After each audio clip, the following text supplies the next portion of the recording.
Je ne vous apprends rien, l'Europe fait face à une canicule avec des records de chaleur enregistrés dans certains pays. Mais alors à quoi cette vague de chaleur est-elle due et quels sont les gestes à adopter? Salut, c'est Blanche, aujourd'hui je remplace Hugo, c'est le sujet à la une des actualités du jour. Alors déjà, comment on définit la canicule? Une canicule, c'est une période de chaleur intense et durable qui s'étend sur au moins 3 jours consécutifs, de jour comme de nuit. En France, chaque département a son propre seuil de température à partir duquel on parle de canicule. Par exemple à Toulouse, on parle de canicule s'il fait plus de 36 degrés le jour et plus de 21 degrés la nuit pendant au moins 3 jours et 3 nuits d'affilée. Mais à Paris par exemple, une canicule est déclarée si les températures dépassent 31 degrés le jour et 21 degrés la nuit pendant au moins 3 jours consécutifs. Et donc je le disais, l'Europe, particulièrement de l'ouest et du sud, fait actuellement face à une canicule. Ce samedi, 46 degrés ont été enregistrés à Granado en Espagne, dans la région de l'Andalousie. Il s'agit d'un record depuis le début des relevés en Espagne, selon l'agence météorologique du pays. Le précédent record était de 45,2 degrés à Séville, toujours en Andalousie, en juin 1965. Alors en dehors de l'Espagne, plusieurs villes en Italie et au Portugal ont été placées en alerte rouge pour canicule, comme Lisbonne, Rome ou Venise par exemple. La hausse des températures concerne aussi la mer Méditerranée qui a atteint plus de 26 degrés dans les Baléares, une température habituellement observée en août selon l'agence nationale de météorologie AMET.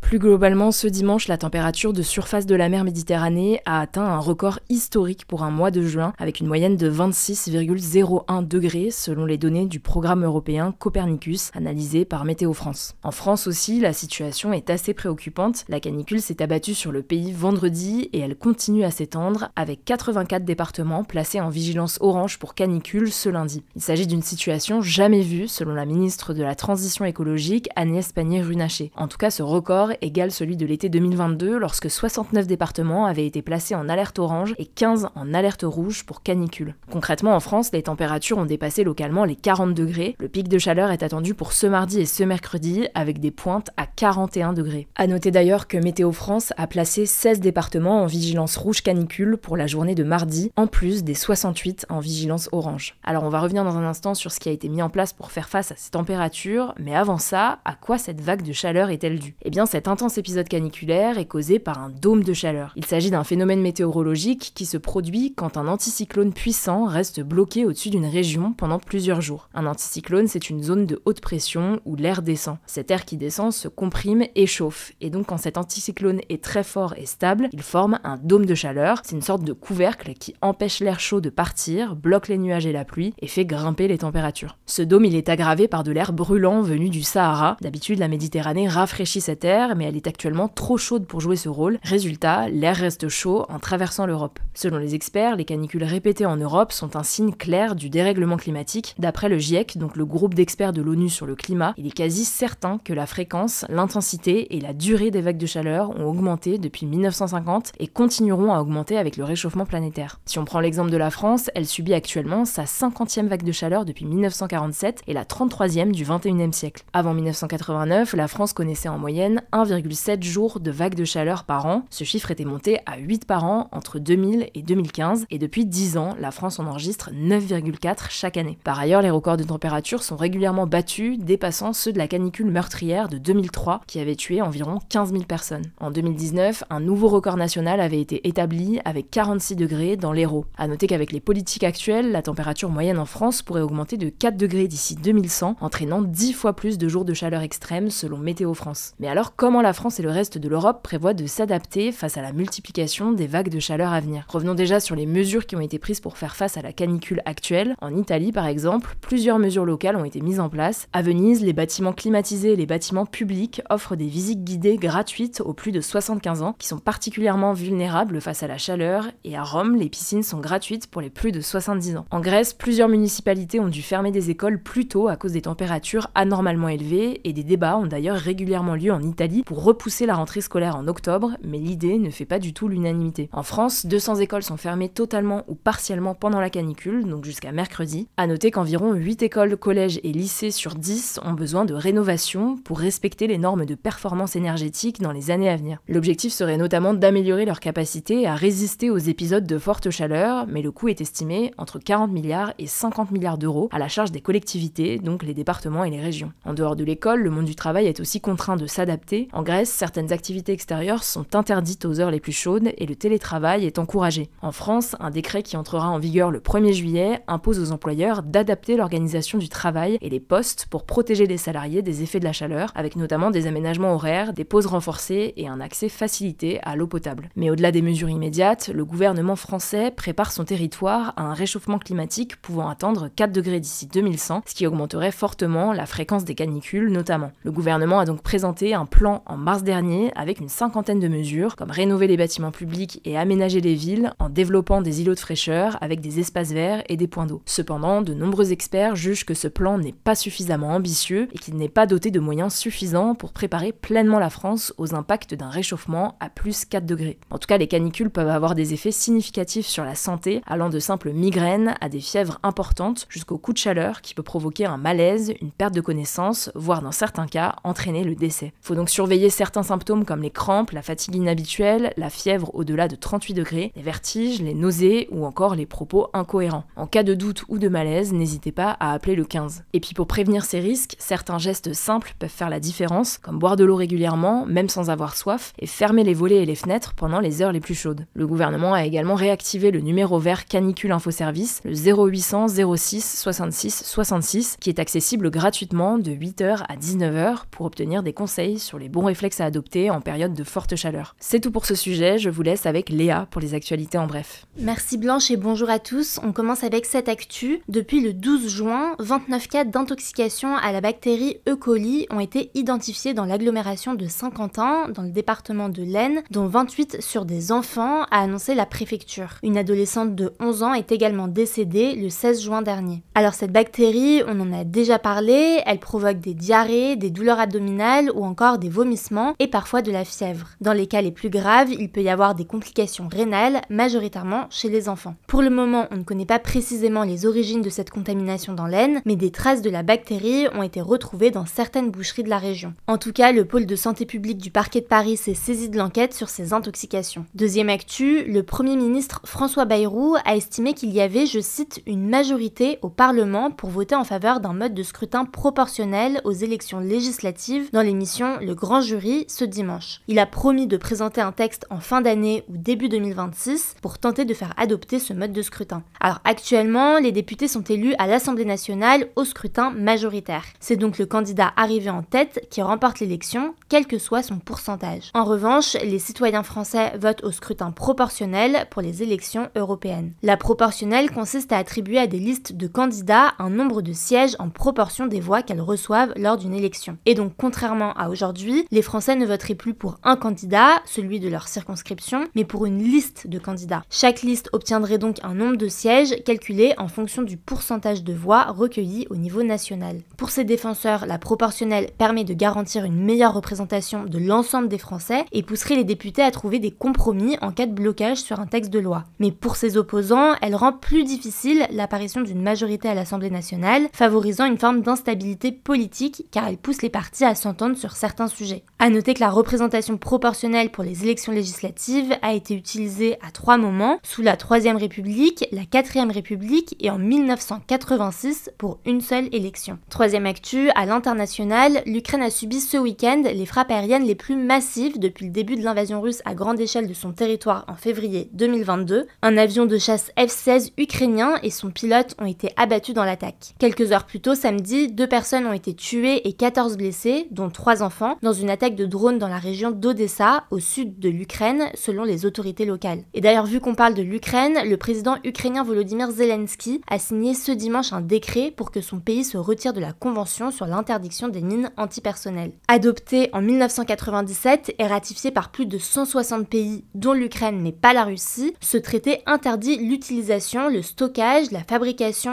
et le transfert des mines antipersonnelles qui sont des armes conçues pour être enfouies ou cachées dans le sol. Ces mines peuvent causer la mort ou de graves mutilations si elles sont déclenchées lorsqu'une personne s'en approche ou les touche. Elles sont souvent actives bien après la fin des conflits. Cependant, il reste encore plusieurs étapes avant un retrait effectif de l'Ukraine. Le Parlement ukrainien doit voter en faveur de cette décision et l'Ukraine doit ensuite notifier l'ONU. Quatrième actu, Donald Trump a annoncé ce dimanche sur Fox News, je cite, « Nous avons un acheteur pour TikTok », tout en précisant qu'il s'agissait d'un groupe de gens très riches et qu'il en dirait plus dans 2 semaines. Il avait récemment signé un décret repoussant une nouvelle fois la date limite pour cette vente au 17 septembre, le temps d'obtenir notamment l'accord de la Chine, toujours nécessaire pour finaliser la transaction. Alors si vous n'avez pas tout suivi, on en a pas mal parlé sur cette chaîne, mais une loi votée par le Congrès américain l'année dernière impose à la maison mère chinoise de TikTok, ByteDance, de céder le contrôle de l'application sous peine d'interdiction aux États-Unis. Les autorités américaines craignent que ByteDance transmette des données sensibles sur les utilisateurs américains au gouvernement chinois. Depuis janvier, l'administration américaine a plusieurs fois décalé la date butoir, alors que TikTok reste sous la menace d'une interdiction tant que ByteDance n'a pas cédé sa participation majoritaire. Plusieurs groupes américains, dont Oracle, Blackstone et Michael Dell, sont cités parmi les candidats potentiels au rachat, mais la hausse des droits de douane décidée par Donald Trump a compliqué les discussions avec la Chine qui doit donner son feu vert à l'opération. 5e actu, Christophe Glaise, un journaliste français spécialisé dans le football, a été condamné à 7 ans de prison ferme en Algérie selon l'ONG Reporters sans frontières et son employeur, le groupe SoPress, qui édite notamment SoFoot. En fait, le journaliste s'est rendu en Algérie en mai 2024 pour réaliser un sujet sur le club de la jeunesse sportive de Kabylie. Et selon RSF, il a été arrêté le 28 mai 2024 à Tizi Ouzou et placé sous contrôle judiciaire pour entrer dans le pays avec un visa touristique, apologie du terrorisme et possession de publications dans un but de propagande nuisant à l'intérêt national. Ces accusations s'expliquent par le fait que le journaliste a été en contact en 2015 et en 2017 avec le dirigeant du club de football de Tizi Ouzou, également responsable du mouvement pour l'autodétermination de la Kabylie, une organisation qualifiée de terroriste par les autorités algériennes depuis 2021. En tout cas, cette condamnation intervient dans un contexte de crise importante entre l'Algérie et la France, avec des expulsions de diplomates et un gel de toutes les coopérations. Christophe Glaise a annoncé qu'il ferait appel. 6e actu, je voulais vous parler d'une nouvelle expérimentation du groupe Meta, qui possède notamment Facebook, Instagram et WhatsApp. En fait, une nouvelle fonctionnalité qui est encore en phase de test demande aux utilisateurs de Facebook d'accéder à leur pellicule photo pour leur suggérer automatiquement des versions modifiées par l'intelligence artificielle de leurs images. Mais ça ne s'arrête pas là, puisque cette option concerne également les photos qui n'ont pas été téléchargées sur le réseau social. Selon le média américain TechCrunch, en essayant de publier dans leur story sur Facebook, plusieurs internautes ont reçu des messages leur demandant s'ils voulaient choisir le traitement dans le cloud. Alors de son côté, Meta affirme que ce test n'est pas destiné à entraîner ces modèles d'IA, mais ses conditions d'utilisation, qui sont en vigueur depuis juin 2024, restent floues et n'excluent pas que ces images puissent un jour servir à l'entraînement de l'IA.